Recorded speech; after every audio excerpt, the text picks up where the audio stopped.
Good morning. Good morning. I want to welcome everybody to the Ad Hoc Olympic Committee. I am joined today by the Vice Chair, Gilbert Cedillo, Mr. Joe Buscaino, Bob Blumenfield, and Curran Price. So we have a quorum. We can get started shortly. It's my understanding that we do have a couple of folk with us. They're just not in the chambers at this time. Now they are entering the chambers. Do you want us to play Olympic music as you guys walk in? Where's Janet? Does she have the torch? Is that what's happening? Okay, let's play the Mr. Cedillo. I know on your iPhone you have Olympic music. Maybe you should give us 40 seconds of it. Anyway, again, good morning. Welcome, everyone. We've been joined by Mr. Krikorian. Why don't we, Madam Clerk, why don't you read what we've got going, and then we'll get started. There are reports from the City Attorney, the City Administrative Officer, and the Chief Legislative Analyst relative to guarantees regarding signing the host city contract for the 2024 Summer Olympic and Paralympic Games. Okay, let me ask Sharon, our CLA, how do you want to start this up? You want us to bring up, you want to start it? I can't hear you. We can do a quick overview of what's Let's do that.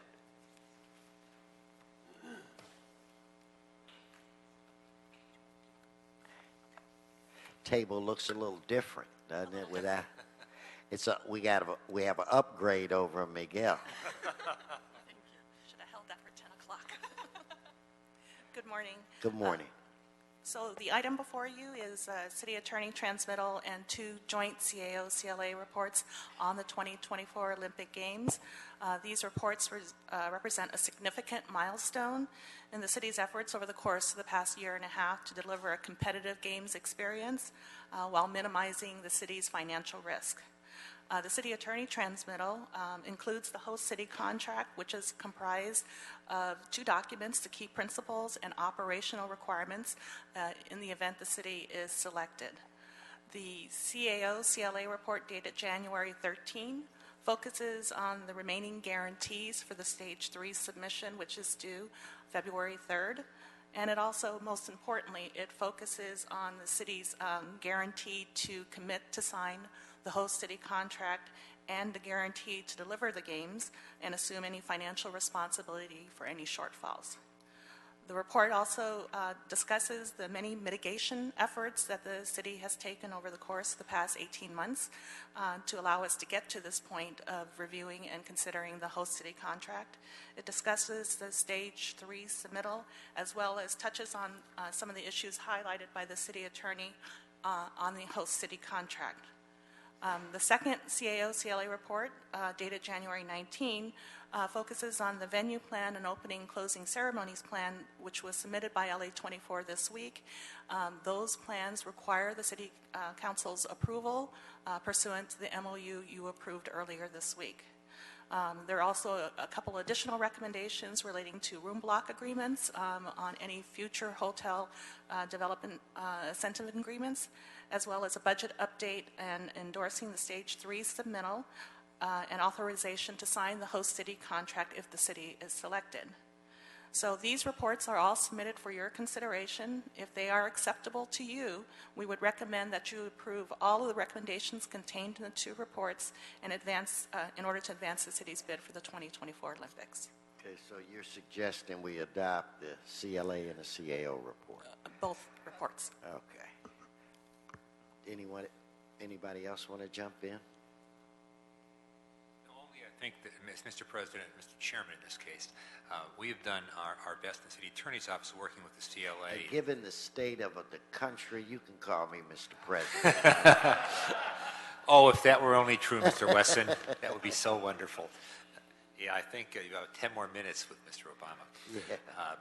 These documents have been very heavily negotiated. I want to commend our teams from the CLA and the CAO and our office. They spent countless hours, and the team from LA24 has as well. We think these documents are solid. We think they minimize the city's risk. There is no such thing as eliminating the city's risk. That simply isn't feasible.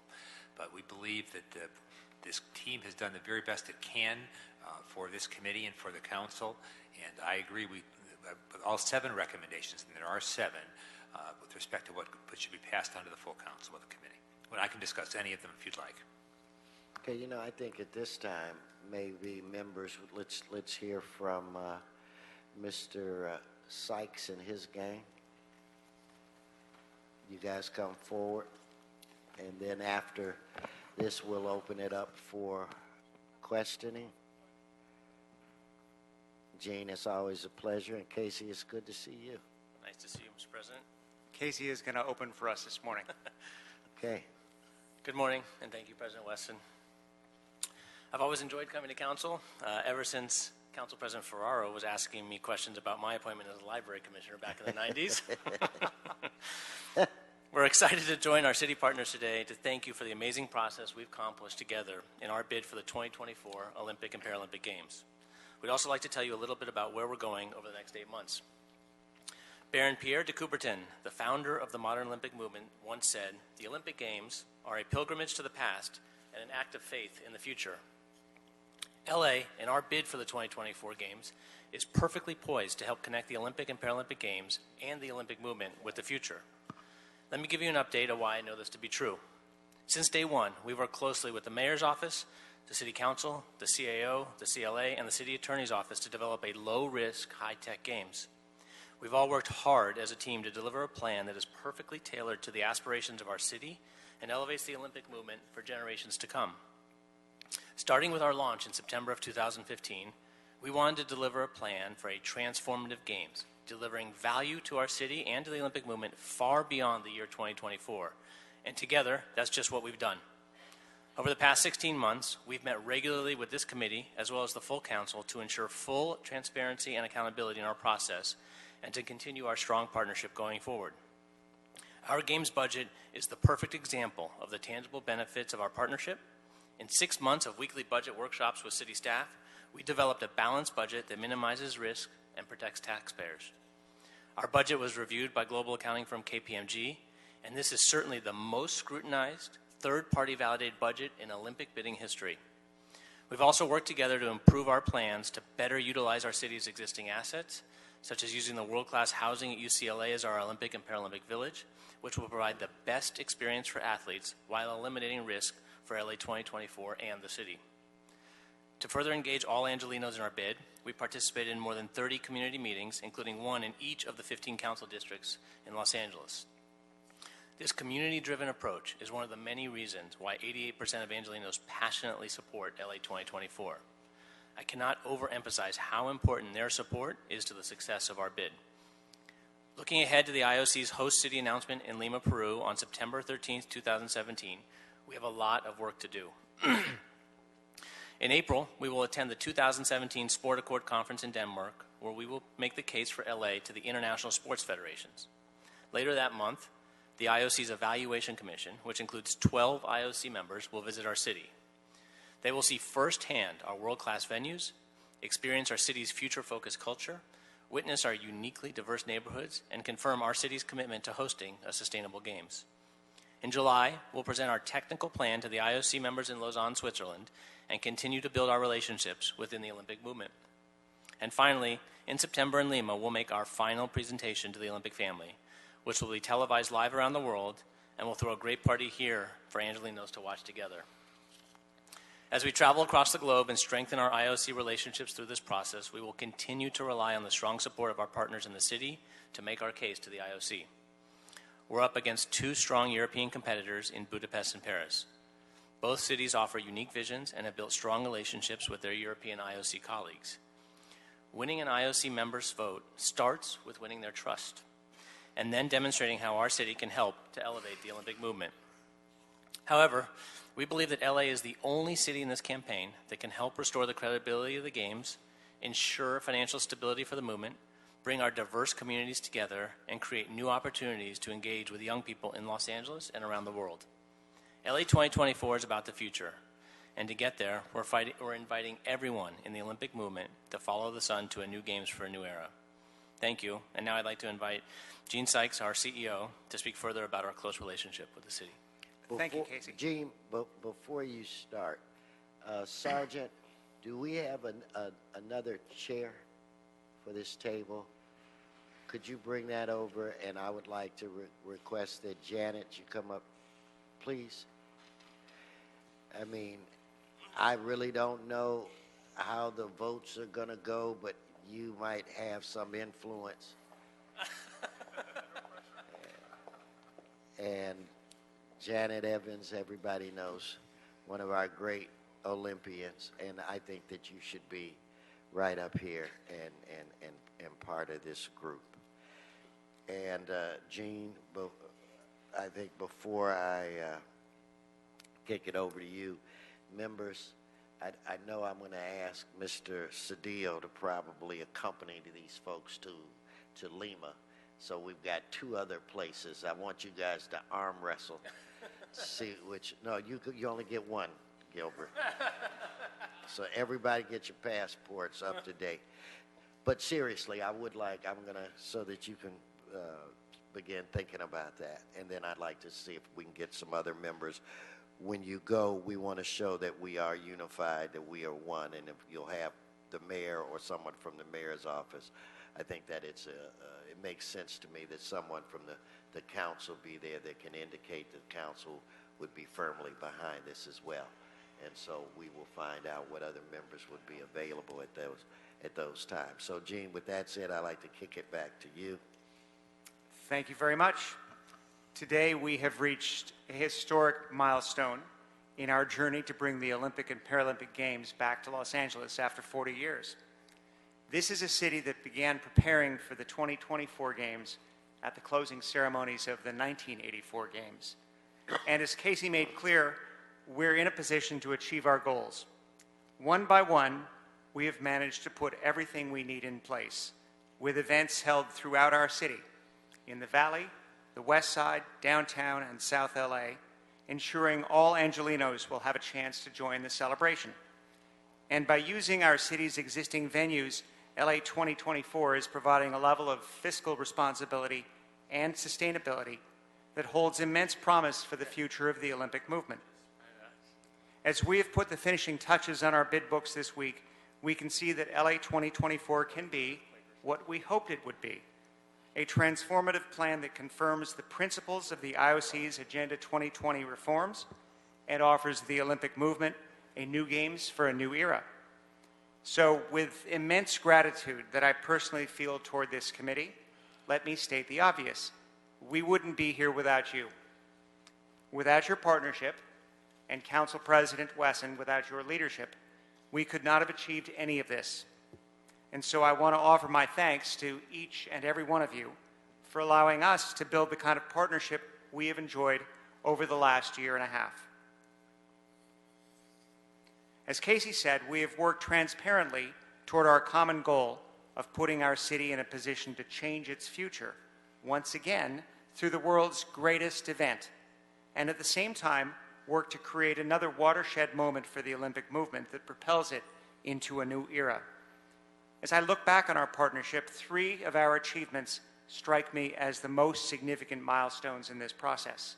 First, the MOU we signed and released on January 16, 2016, 1 year ago, that governed how our bid would operate and ensured that we would not spend a single dollar of taxpayer money on the bid.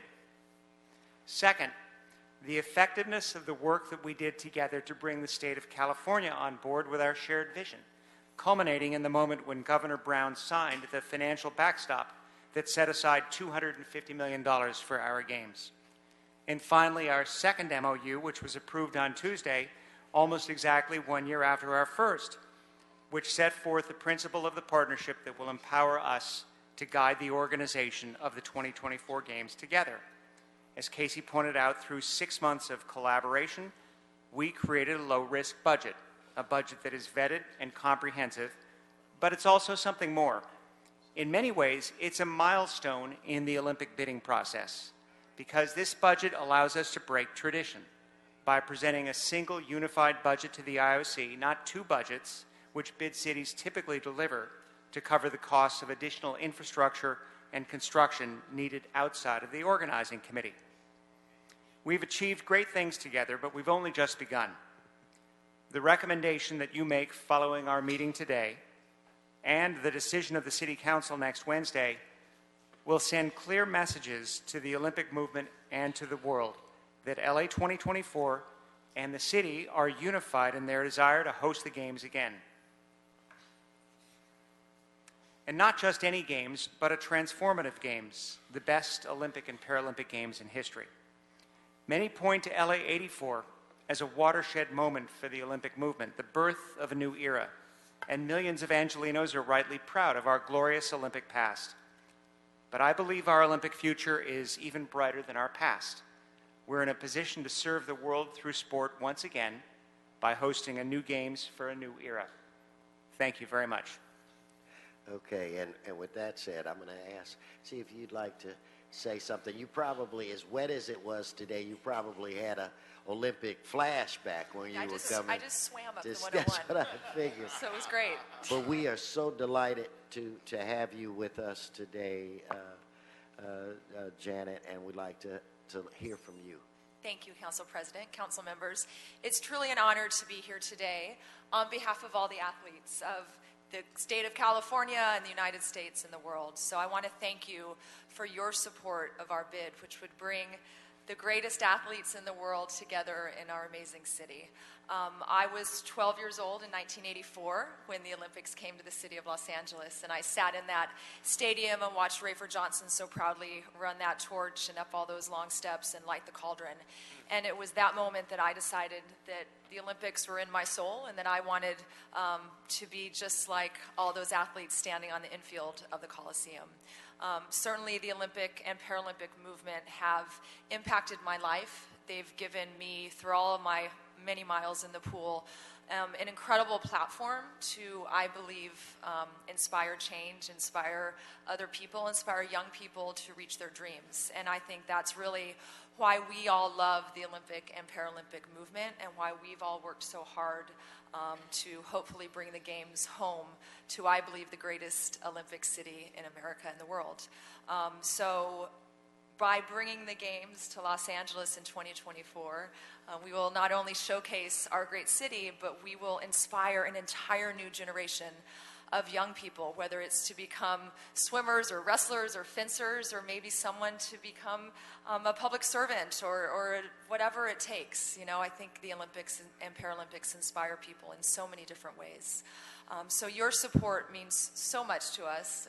We are looking forward to the next 8 months. I'm looking forward to to next Wednesday as well. Thank you so much for helping us in our dream of bringing the Games home. Thank you again. Thank you for coming. You know what I'd like to do for a moment, Mr. Sykes, is as well as I, in fact, everybody knows that when you're trying to compete for something as big as this, that there are individuals that on the outside that are always looking to create a little controversy, to put a little spin on this, to try to, us versus them type of a situation. And what I think we can do to try to dispel that is, why don't we have a conversation, a little conversation about opening and closing ceremonies and how we as a group together tried to come up with a way to best utilize all of the assets in this region. And maybe if we have that conversation, we won't see any other articles that suggest that there was some, because I saw something somewhere that said civil war, and that just kind of rubbed me the wrong way, because whenever people get together trying to create the best scenario, there are always differences of opinion, but you work to try to come up with what you believe is is the best approach, and I think that that's what we've done. So let's take a moment, and if there is anyone listening from the media world, to try to lay this scenario out and send the message that we are one where it relates to this and how we got to this point. So if you might shed a little light on that. I would be happy to. First of all, I'd say that the entire process of our discussions with the city representatives, with this committee, with you and your team, have been incredibly positive, constructive, professional in every possible way. I would say we actually never had any disagreements. We brought information to the table. We all looked at it at the same time, and we said, what are our shared goals and what are our objectives?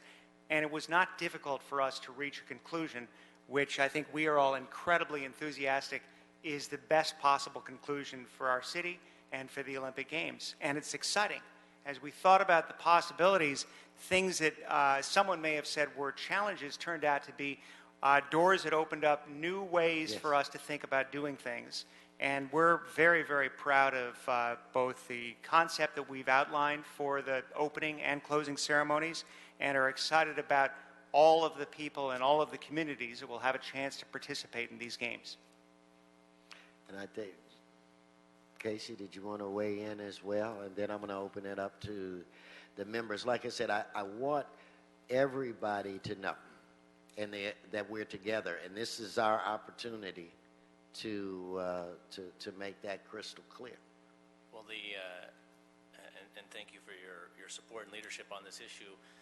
If you go back to when this process started, the Rams were still in St. Louis. Yeah. So our whole bid has been an evolution to produce the best result for the city, for the bid, and for the IOC. And the plan that we will put forward as our final deliverable on February 3rd will be that plan. This concept shows the quality and scale of infrastructure that we have in Los Angeles. Most cities struggle to have one Olympic stadium. We've got two world-class facilities, and what we're putting forward is a truly groundbreaking, unique, exciting plan to take advantage of both and showcase both to the world. And it's something we're very proud of. It's something the IOC has embraced, and that we can't wait to show off in 2024. Fine. Members, have at it. Mr. O'Farrell, then Mr. Price. Thank you, Mr. President. I just want to reiterate what I said last week when we met in committee, and that is how incredible this process has been in terms of the collaboration, the incredible amount of taking our concerns and ideas seriously, synthesizing those ideas and concerns into what has resulted in a very, very strong application to be the host bid city. And how I have found such great value in working with the LA 2024 committee throughout the process. And I again want to commend you, Mr. Sykes, and everyone who's part of this, Casey, that has led us to this day so that we can all feel such confidence moving forward with what we're about to agree on. And I also want to thank the CAO's office, CLA, and City Attorney's office for your great advice and your guidance and your wise counsel on our behalf. Again, synthesizing our concerns and incorporating those into the negotiations that have led us to today. And to Janet Evans, I just want to say to you, back in the magical Barcelona games of 1992, and that's how I would describe them as a viewer, taking as much time off from work as I possibly could to watch the games in tape delay and cheering you on in your races, even though they had already been run and you'd already won the gold medals in the medals. But I didn't want to know that, so I cheered you on along with millions of other Americans, and how inspiring that is, and that's part of the narrative that we all cherish and value so much of what the Olympic movement means. And lastly, just to personalize this a little bit, what this means, I think, we're all going to personalize this in our own way. We are the elected officials who are in the position now of being both watchdog, which is very, very good and responsible, and I think our constituents require that of us as fulfilling our fiscal responsibilities, as well as advocates. I value that role deeply because I had an Olympic dream myself. I was a competitive gymnast in the all-around back in the day when I was a teenager. For 3 solid years in my teenage years, I lived, ate, and breathed the primary goal in life to make it on the Olympic gymnastics team. I would go to bed with Vaseline covering the blisters on my hands, with socks over them, tape, Bengay all over my body from sore muscles, dealing with shin splints and sciatica issues on my back from really spectacular wipeouts on the equipment.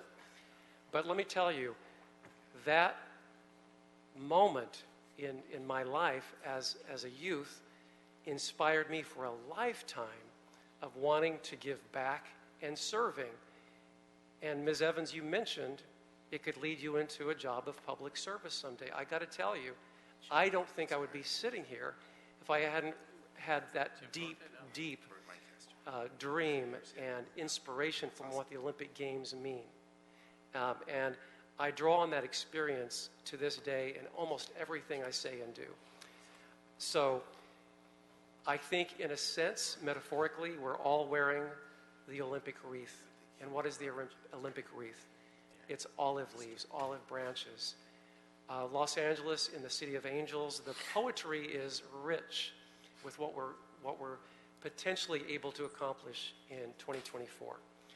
Having said all of that, just a few quick questions, I think, for the record that I want to just go over, and two in particular.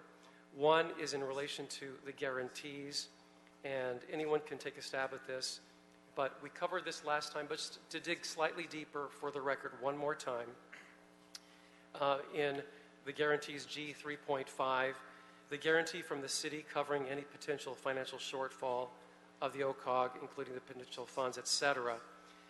Can you explain this vis-a-vis the contingency fund that has been established through the concerns that we've expressed in relation to the required IOC guarantee for the host city? Sharon, I'll take a first stab at it. So, yes, guarantee number 3.5 relates to the city assuming any financial obligation if there is a shortfall at the end of the games. The budget as projected now does not have a shortfall. Indeed, it actually has a surplus, but we won't know about that surplus until the games are actually completed. With regard to the contingency account that you referred to, that contingency account is currently set at about $480, $490 million. Of that amount, pursuant to the MOU you approved last week, there will be a $250 million set aside within that contingency, and the purpose of that is to provide kind of, I think I referred to it as a warning bell last week, that in the event that there is a need to use that contingency, that the LA24 OCOG would actually need to come to City Council for approval for usage of that. And of course, the intent is to see if there are other mitigation strategies before we need to tap into that. So it's to provide a cushion in the, to protect against any shortfalls that could occur and protect against any deficit that might occur at the end of the games. Perfectly explained, thank you. And I think that this illustrates why we have an unprecedented watchdog role leading up to the Olympic Games that lend itself, I think, to the great likelihood of greater financial oversight, which again lends itself to a financially sound Olympic Games, where we actually may very well have a profit where we could then, that could transcend or transform or evolve into an actual foundation similar to the 84 Foundation, which is really great. The last one that I have, Mr. President, is in terms of the federal government designating the games as a national special security event. My question is, was Salt Lake City in 2002, was Atlanta in 1996, and was Los Angeles in 1984 officially designated as such? The designation came into place in the wake of the 9/11 issue. So just Salt Lake. It did not exist in 1996 or in 1984, but Salt Lake was clearly impacted by that.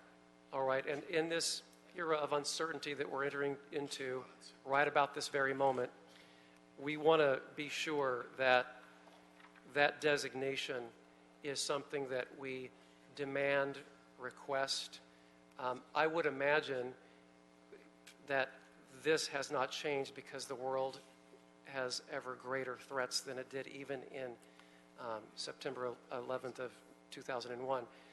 I don't expect that that will change, but it's something that we need to all be very, very cognizant of, I think, moving forward, and make sure, because this is really one of the linchpins in terms of the security, and it's in America's interest to have a successful games no matter what city in the United States the games are in.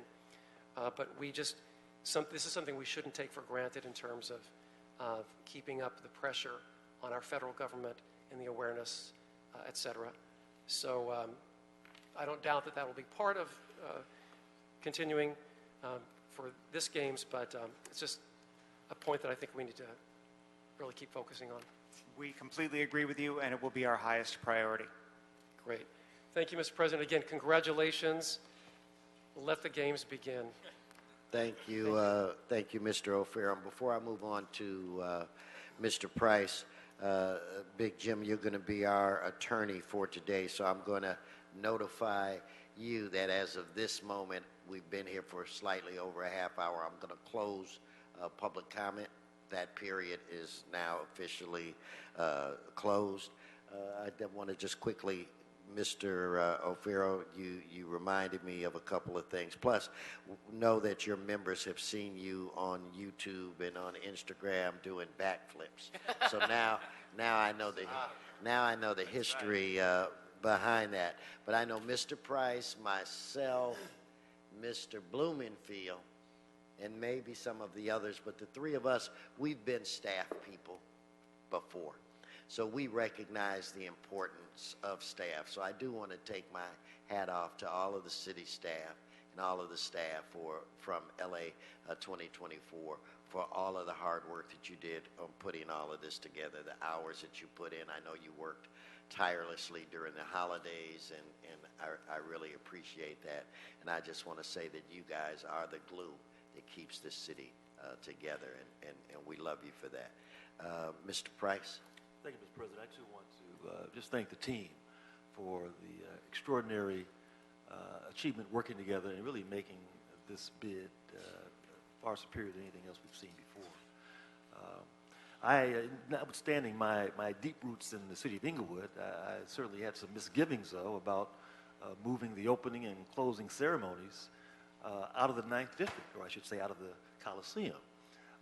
But upon further reflection, I think it does make sense. It's a unique way for us to utilize the vast and very significant infrastructure that we have, and certainly the city of Inglewood, the stadium, the LA Stadium, and Hollywood Park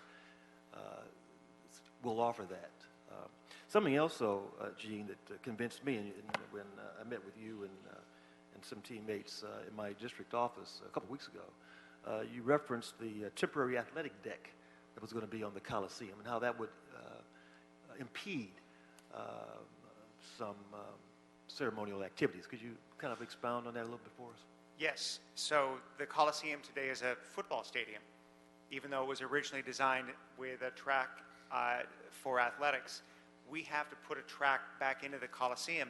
And for our games, the Coliseum is the most important facility by far, because we will host all of the athletic events for all of the Olympic Games and the Paralympic Games. And I've said several times, somewhere between 15 and 20% of all of the spectator seats that will be sold as part of these Olympic Games will be in the Coliseum. So we have to transform the Coliseum back into an athletics facility. In order to do that, we have to build a temporary track. And this has been done once before in Scotland successfully. And using the basis of that design, the team that works for us had worked very, very hard to come up with a plan. They've got an incredible model. I think a number of you have actually seen videos that show you how it's done. But we will build a track which will be 15 feet higher than the floor of the Coliseum.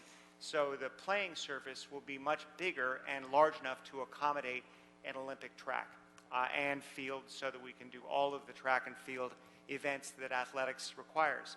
We've had to work very closely with the leaders of the International Athletics Federation, Sports Federation, to make sure they're comfortable that this track, this stadium with that temporary track will be qualified to host the games to their specifications. And they are not only satisfied, I think they believe we'll have a fantastic track. We'd like to say to people and make the athletes comfortable, this will be the fastest track in history. Sitting about, you say, about 10 feet above the current floor. 15 feet above the current floor. It ends up taking out almost 20,000 seats of capacity in the Coliseum because of the fact that you build it above a certain number of the seats that are already in the stadium. So we actually do a tremendous amount of work. This is the single biggest thing that we're building, even though it's a temporary thing, for the entire Olympic Games, for any sporting event.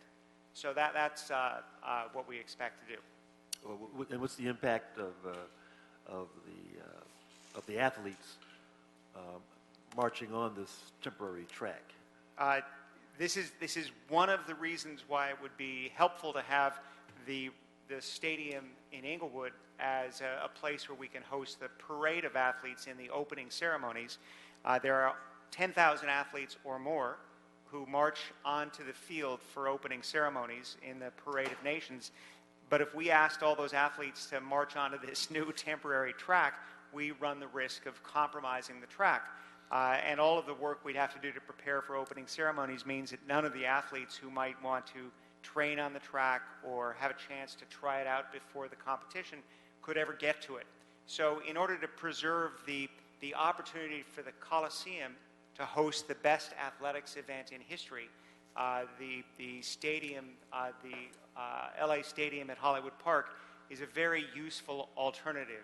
It gives us some flexibility, and by designing the opening ceremonies to use both the Coliseum for the beginning of opening ceremonies and the other stadium for this very kind of heavy, intensive part of ceremonies, we've come up with a solution which is great for everybody.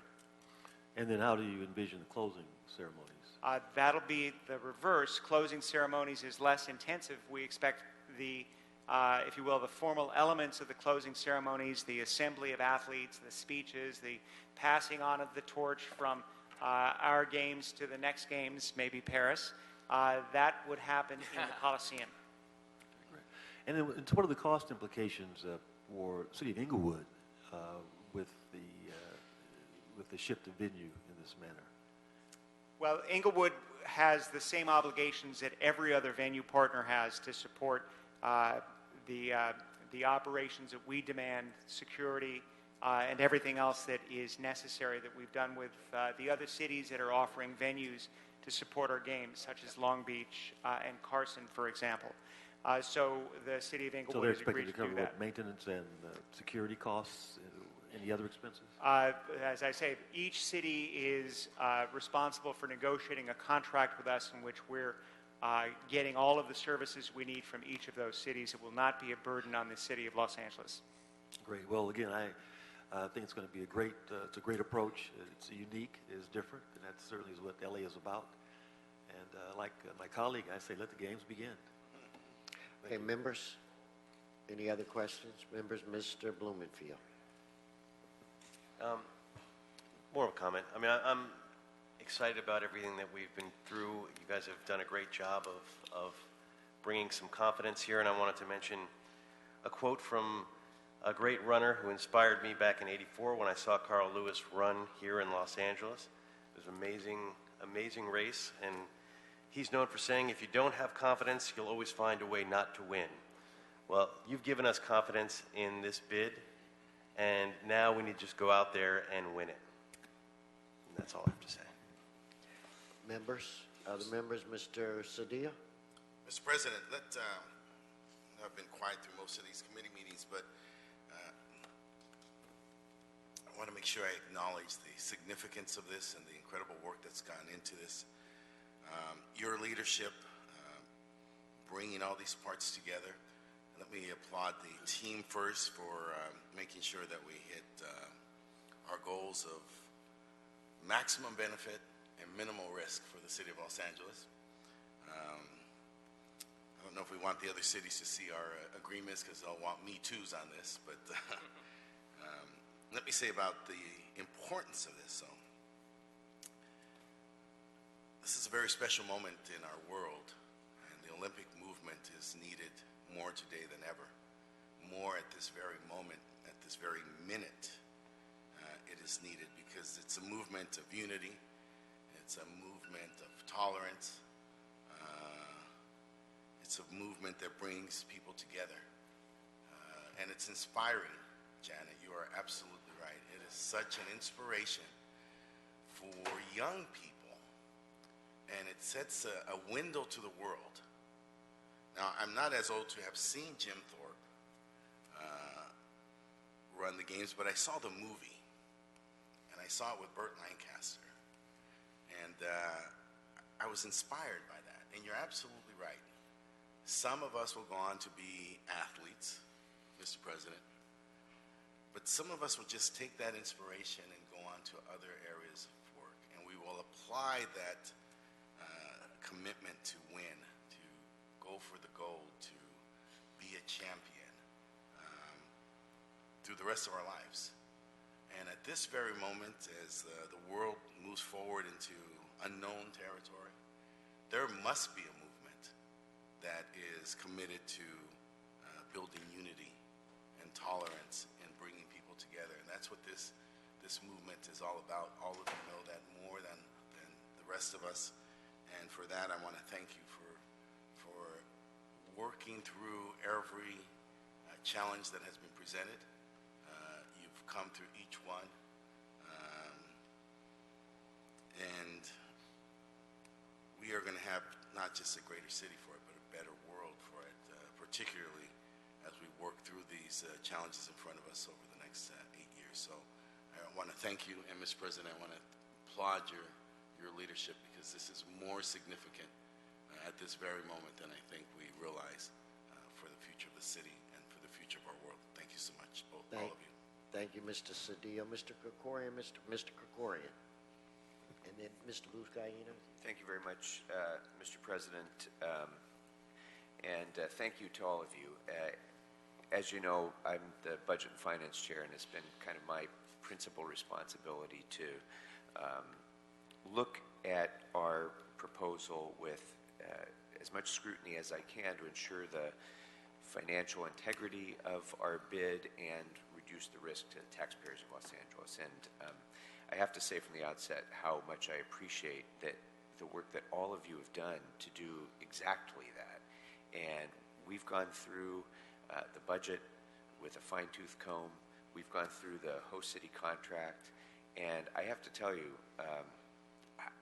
as much as I've been seen as kind of a fly in the ointment, I have to tell you, I'm so excited about spending the surplus that I am certain we are going to make from this games, because I really am at a point now where I have zero concern about impacts on the taxpayers of Los Angeles. I believe from the work that we've done together that this is absolutely going to be a games that is not only a financial success, but will be an enormous benefit to the budget of this city, to the taxpayers of this city, to the future of this city, because of, in all seriousness, the support of youth that I believe the surplus will be able to provide in the same way that the 1984 Olympics continues to benefit young people in Los Angeles even today. So I'm extremely excited about where we are with the terms of the host city contract, the terms of the budget. I think Mr. Price covered the stadium issue extremely well and methodically.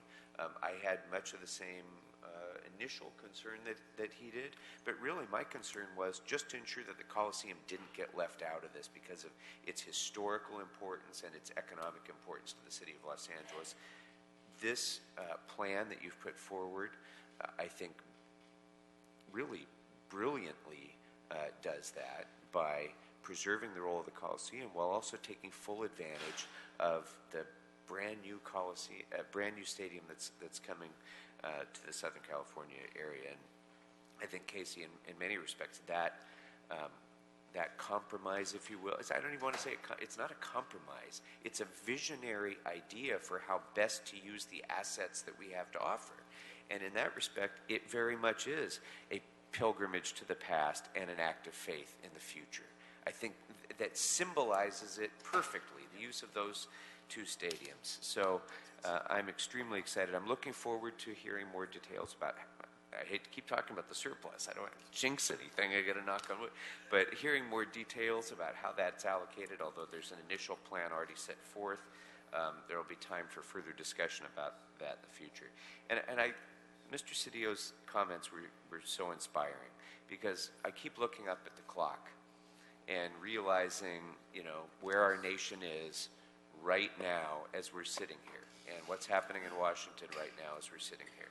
And at a time when this country, is divided in a way that it hasn't been in my lifetime or my memory, the Olympic Games, the symbolism of the fact that we're doing this today, I think just can't be overstated, and Mr. Cedillo said it so beautifully. We are the most diverse city in the history of planet Earth, probably. We offer an opportunity to lift the Olympic Games to new heights, to inspire people around the world at a time when, so many people have fears about our future. And this is a bold and exciting step forward. And one last thing on the Olympic dream, because I can't pass this up with Janet here. Mr. O'Farrell was a real athlete who could actually realistically talk about stuff like this. I was a bad athlete. I was a swimmer in high school, and I didn't even rise to the level of a mediocre swimmer, really. I was not a very good swimmer in high school.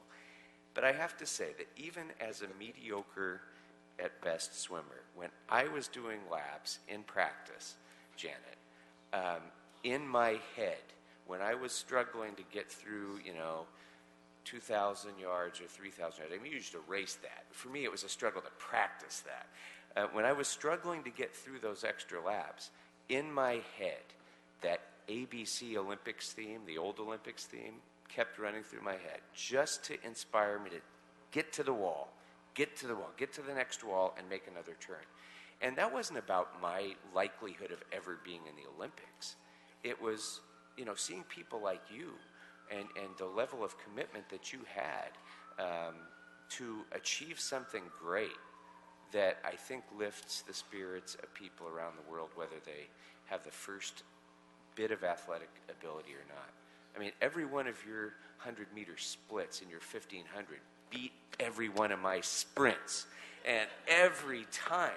But still, I and people around the world draw inspiration from people like you in athletic events, maybe that we don't even see outside of the Olympics, just because of that commitment, because of that, the values of the Olympics movement. So I couldn't be much more excited about the fact that LA is going to be the host city of the 2024 Olympics. And thank you and congratulations to all of you for getting us to this point. Thank you, Mr. Krikori. And before I get to Mr. Buscay, Janet, let me ask a question. You watch the Olympic, you see the folk, they do the diving. Why do they dive and then they go jump in the shower real quick? Even though they're going to jump back in the water. Because they're They're cold, I guess. They're not like tough like a So it's a swimmer's. hot shower. They have a jacuzzi, you know. Okay. There's a jacuzzi under those diving boards. When are the dates to the Denmark, Switzerland? Because Lima's in September. Denmark, our presentation is April 4th. Our Switzerland presentation is July 11th. And then the final presentation in Lima is September 13th. Mr. Krikorian, where are you in April with our budget stuff? Can you work around that? Okay, Mr. No, really. So you factor that in as you make your plans. Mr. Buscaino?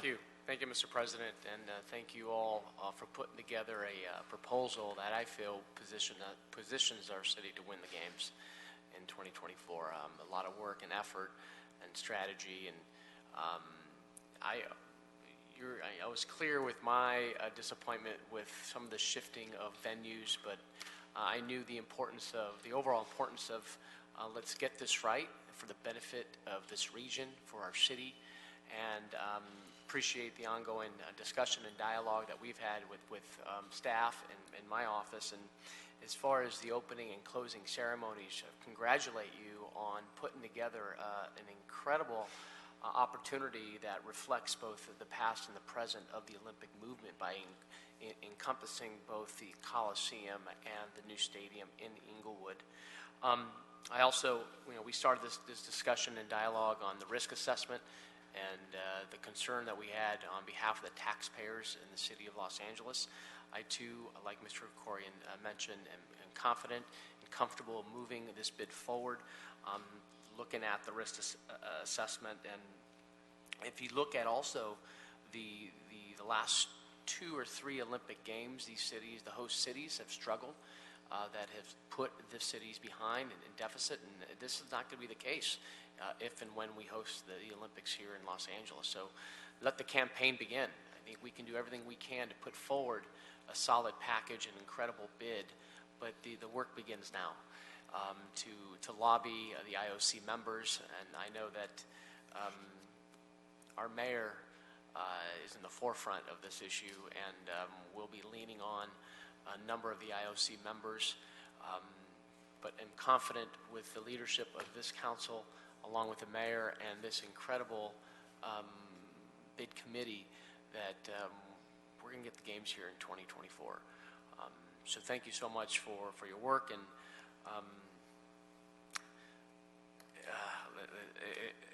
let's get to these IOC members right away. Let's start campaigning. Thank you so much. Okay, so Madam Clerk, I believe we are prepared to vote. What are we voting on? The recommendations in both of the CAO and CLA reports. Okay, let me look to city staff. Is there anything that you need to say before I call for the vote? Okay, then with that said, without objection, we'll adopt the CLA and CAO reports and recommendations. Is there any further business before this committee? This committee's adjourned. Thank you all.